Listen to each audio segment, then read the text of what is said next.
ঊনকোটি।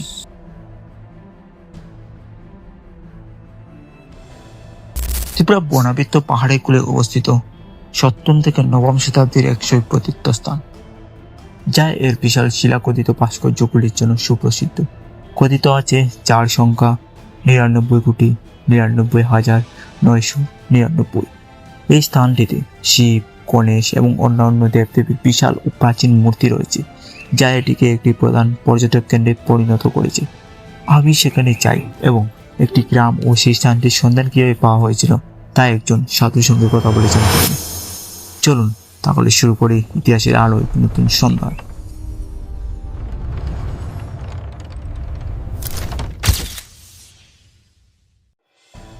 আজকে যাচ্ছি ঊনকোটি, যেখানে বাসন্তী পূজার সময় হাজার হাজার ভক্তদের সমাগম হলে। চলুন যেতে যেতে আর কিছু কাহিনী জেনে নিই।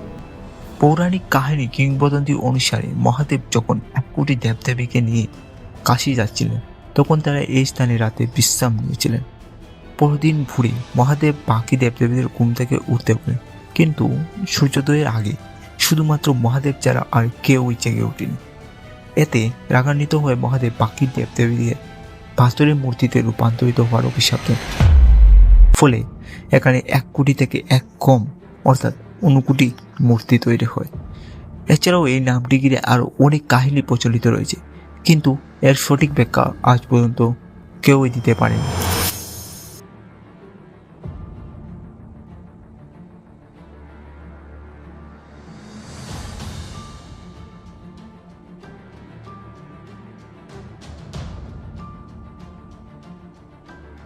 তো মন্দিরের পাশেই কিছু সাধুদের দেখা যাচ্ছে, আর এখানে একটা ভগবানের দেখতেই পাচ্ছ তোমরা।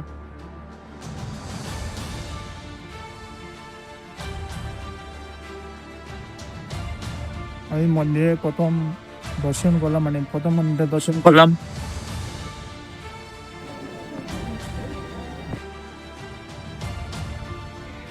ভক্তদের সমাগম গাইতে করবো।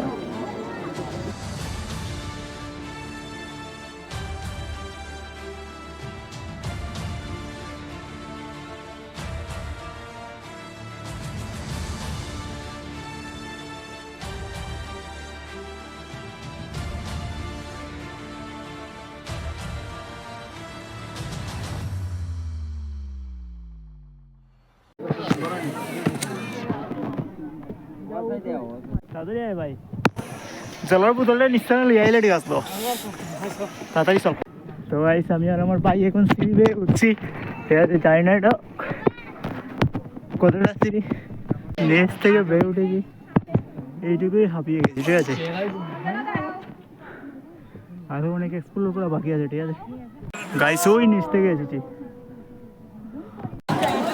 এখন আমি দ্বিতীয় মন্দিরে এসেছি, দ্বিতীয় মন্দির, এবং এখানে ভিতরে অনেক দেবদেবীর মূর্তি আছে। আর তার পাশে আর এই মন্দিরের পাশে একটা বট গাছ, বড় গাছ। এই হচ্ছে দৃশ্য, এটা হচ্ছে ভিতরের দৃশ্য। মূর্তিগুলো এভাবেই সংরক্ষণ করা হয়েছে।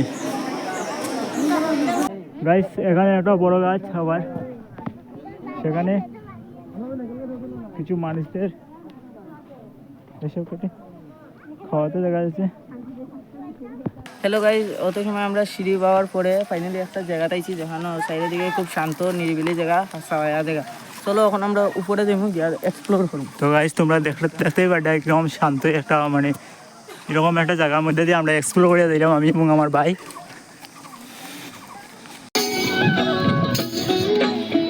গাইজ এখানে আর একটা মন্দির এসছে, শিব মাত পিতা শিব বন্ধু সখা, শিব মাত পিতা শিব বন্ধু।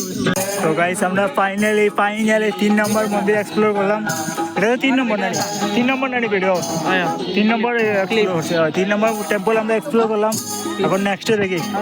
গাইস এখন আমরা সেই শান্ত রাস্তা দিয়ে 3 নম্বর মন্দির, ঠিক আছে, বাইরের সাথে আরেকটা রাস্তা গাইস, চলো মানে 3 নম্বর মন্দির আমরা এক্সপ্লোর করে আরেকটা জায়গাতে যাচ্ছি, তাই না? ওই যে এটা- গাড়িটা। ভাই সাবধানে, এখানে যখন তখন বিপদ হতে পারে। এই রাস্তাটা দেখা না ব্যাক সাইড। ভাই যে কাতার আছে, আমি তোমাদের ব্যাক ক্যামেরা দেখাচ্ছি, ঠিক আছে? গাই যখন যে আমরা রাস্তাটার দিকে যাইরাম, এটার জাস্ট নিচটা দেখো কিটা খাতরা রাস্তা, তো আমরা যাইরাম। আর বৃষ্টি বাদলের দিন হলে তো আরো বেশি ডেঞ্জারাস হয়ে যাবে রাস্তাটা। গাইস খুব সাবধানে, নিচটা দেখো। ঠিক আছে? পড়লে তেমন একটা কিছু হইতেও পারে, না হইতে পারে। আও ভাই, কারণ কারণ এটা ভাই পুরো পাথর ভাই। পড়িয়া মরি দি ভাই। তুই দেখতে আসিস ভাই আমি ভিডিও করার চক্করে আমি আর আমরাও দুইজন যে প্রথম এদিকে যাইরাম, হইতেও পারে, আমরা তো শিওর নাই ভাই। যাইরাম ওই তো। বাট এদিকে কেউ আইতে দেখছি না এখনো পর্যন্ত। হয় হয় হয়, এটা ভাই সঠিক কথা। তখন মধ্যে যারা আমরা দেখছি যে উপর দিকে যাবে, হ্যাঁ। নিচের দিকে কেউ আইবে না। কিন্তু এদিক থেকে কেউ আইছে না।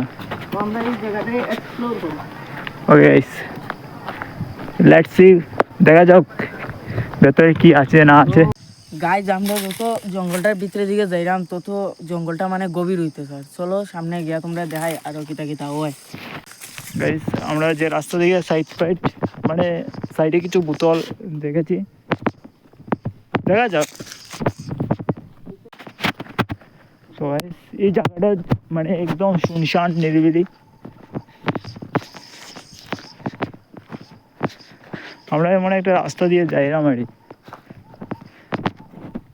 তো গাইস আমরা এমন একটা রাস্তা দিয়ে আইছি যেখানে সামনে আমরা রাস্তায় চুকো পড়তেছে না, আর যত আমরা ভিতরে যাইলাম অত জঙ্গল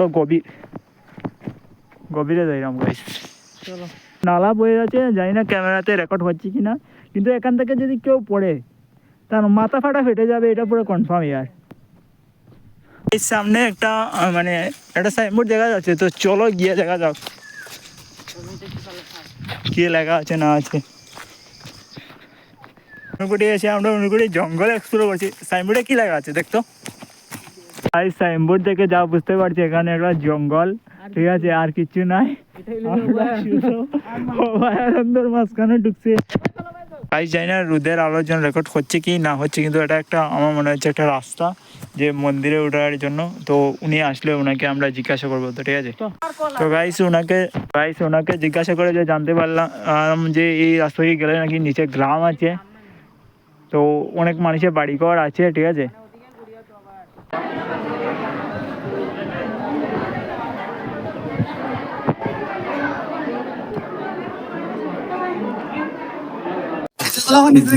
আচ্ছা আমি আরেকটা জিনিস জানতে চাই, ধ্বংসস্তূপের কারণে কিছু ধ্বংসস্তূপের কারণ, প্রাকৃতিক দুর্যোগ ধ্বংসস্তূপের কারণে আমরা দেখেছি যে উপরে কিছু দেবদেবীর মূর্তি সংরক্ষণ করে রাখা হয়েছে।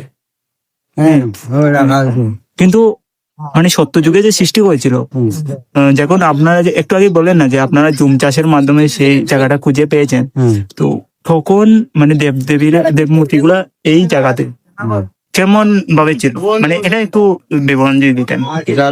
আসছিল ওই বিষ্ণু চরণ, কিন্তু এইভাবে যে আছে এইভাবেও সারা জীবন সে আছে, কিন্তু আর ওই ভিতরে যে আছে এটা সব বিষ্ণু নিজের চক্কর দিয়ে ফালাইলে আসছিল। আর এখান থাকে না সেন্ট্রাল গভর্নমেন্ট, এখান থাকে না সেন্ট্রাল গভর্নমেন্ট, এখান থেকে তার নিয়ে এখানে ঘর বানাইয়া ওই ঘর হারাইয়া রে উভা করে তুলছে। আর বাকিগুলা বাঙিয়া পড়ছে, পড়িয়া সারিয়া ও নিয়ে পড়ছে ফিট উপর দিকে দিয়া। আমরা এখন মানুষে করে কি তাই পাথর কইয়া এইটা উপরে উঠাম বুঝা লইয়া উঠে, আর এটার উপরে লেখালেখি খেলে পূজা করতে করা ভালো না। আমরা মানুষের বুঝে যত পাথর গুলা দেখবেন তা সব মানুষের মাংস করে ছেলে সন্তান পায়, আয়া মাংস ছড়ায়, কেউ চাকরি খোঁজে চাকরি পায়, আয়া মাংস ছুটায়। এইভাবে অনেকজনে টানা লেংড়াবো, অনেকজনে বাড়া হয়েছে, অনেকজনে আয়া দেখাইছে ভালো ভালো শেষ দেবতায় বিষ্ণু মন্দির, বিষ্ণু চরণ এখানে নারায়ণ আছে, শালগ্রাম, এই মহাদেব, এই গণেশ, এই বিষ্ণুচরণ ফটো তুলিয়া নেও, বাড়ি ঘরে নিয়ে দেখাও বিষ্ণুচরণের ফটো তুলিয়া নেন। আর এখানে জলটি কোন সময় এটা জল শূন্য হয় না শুকায় না, এটা 12 মাস এরকম থাকবো। সারাদিন থেকে?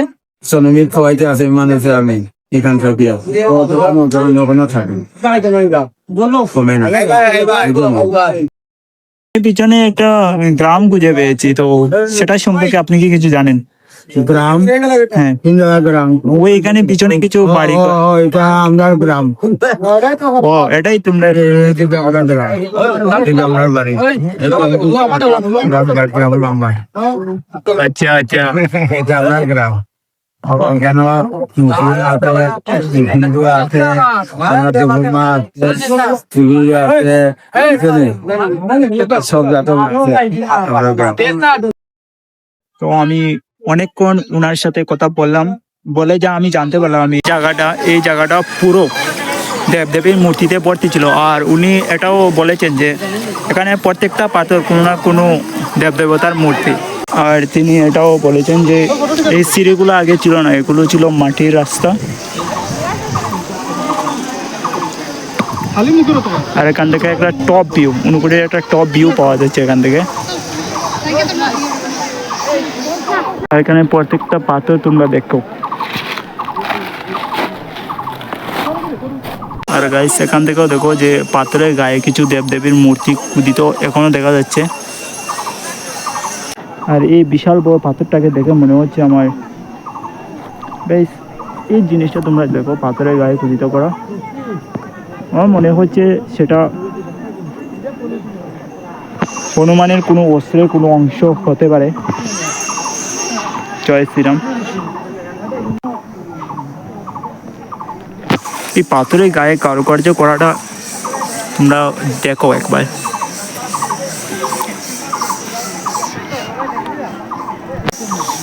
এই পাথরটা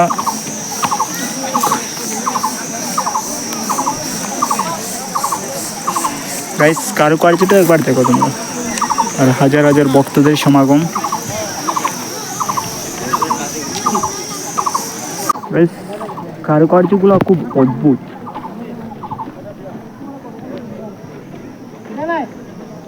আর আমি আবারও আরেকটা মন্দিরের কাছে এসেছি, আর এটা হচ্ছে লাস্ট মন্দির মনে হয়।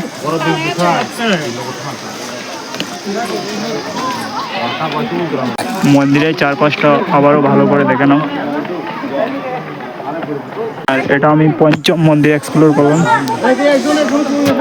আর গাছগুলো দেখে মনে হচ্ছে, প্রত্যেকটা গাছ দেখে মনে হচ্ছে অনেক পুরোনো গাছ, যুগ যুগ ধরে এই গাছগুলো আছে। আর এখান থেকে সেই মেন যে ঊনকোটি তীর্থস্থান যেগুলো আমরা ফটোতে দেখি মানে ম্যাক্সিমাম সময়, তো সেটাই সেই দৃশ্যটা এখান থেকে ক্লিয়ার দেখা যাচ্ছে। আর এখান থেকে এখানে একটা কুণ্ডলী দেখা যাচ্ছে, তো যেটা আমি এর আগে দেখিনি, এক্ষুনি দেখলাম। আর এই এখান থেকে এটাও একটা, আমি এখন সেই মানে উপর থেকে যে কুণ্ডটা দেখেছিলাম, আমি এখন সেই কুণ্ডটা দেখবো। ঠিক আছে, একটা জিনিস আমি দেখতে পেয়েছি, সেটার জন্য আমি নেমেছি।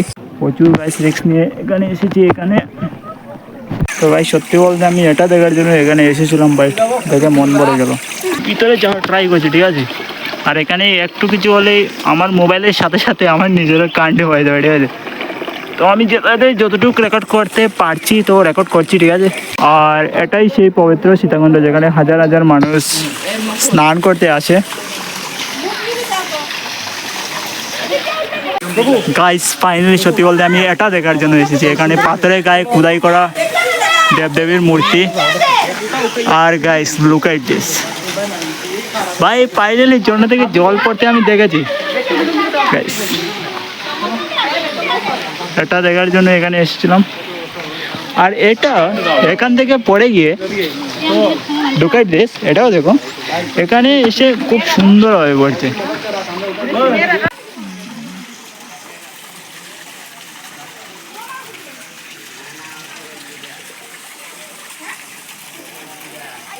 বন্ধুরা আমাকে এটা বেয়ে উঠতে হবে এখানে, কত রিক্সার কাজ তোমরা একবার বুঝো গাইস। এখান থেকে এদিক দিয়ে বেয়ে উঠেছি আমি, বৃষ্টি দিলে তো আরো রিক্স। গাইস তোমরা এরকম গাছ আগে কখনো দেখেছো কিনা একটু কমেন্ট করে জানিও তো, আমি তো এরকম গাছ প্রথমবার দেখছি। হ্যালো গাইস, ফাইনালি এখন আমরা পুরো অনুকুটি জায়গাটা এক্সপ্লোর করে নিলাম। দেখা হচ্ছে আবারও নতুন কোনো ইতিহাস খুঁজি এপিসোডে, হতে পারে সেটা আপনার বাড়ির কাছে, আপনার বাড়ির কোনো গলি, হতে পারে অনেক কিছু, কোনো জায়গা। বাই। দেখা হচ্ছে নেক্সট ভূত খুঁজি সিরিজ বা অন্য কোনো ভিডিওতে। বাই।